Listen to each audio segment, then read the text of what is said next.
Hi friends, जय जगन्नाथ।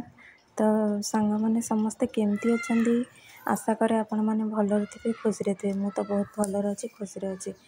तो सांग मैंने चलतु आज प्रस्तुत करवा शाग खरटा ताप कौन कौन आवश्यक मुझे देखी दूची। ये देखते सांग मैंने मु शाग नहीं धोईकी नहीं जाइए। रसुण 8 ରୁ 10 कला गोटे कंचा लंका नहीं आठ मुग को देसी मुग तो से गड़े एठी नहीं जाइए गोटे 1 कप आउ एठी गोटे बैगण आउ 2टा सारू पुआ को खंड खंड करी काटिकी नहीं जाइए।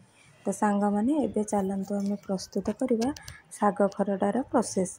तो सांग मैंने एठी देखंतु मु गैस रे गोटे प्रेशर बसई देछि।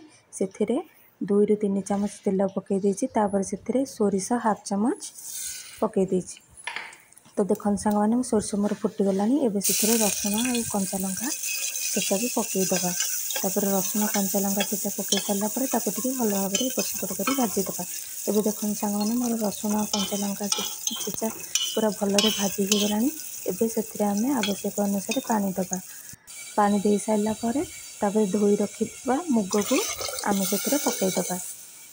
तो सांग मैंने एबे आमे कट्टा परिबा को सेथिरे बैगण आ सारू जो काटिकी रखिथे एबे से बैगण सारू को आमे पकईदबा।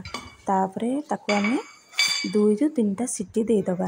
मुग डाली टे डेरी हम सीझे तो से 3टा हुइसिल देद। एबे देखो सांग मैंने मो शाग को काटी नहीं तापर शाग को कौन कर सांग मैंने एठी मोर देखो सीझीगला डाली। एबे डाली को भल भाव में घाटी दवा। तापर से काटी रखि शाग को पकईदबा।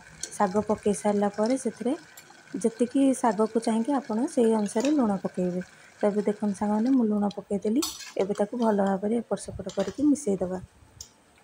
तो सांग मैंने देखंतु मोर एबे शाग खरटा केमती देखा जाउची। एबे हमर प्रस्तुत हो गला शाग खरटा। रहिली सांग मैंने जय जगन्नाथ।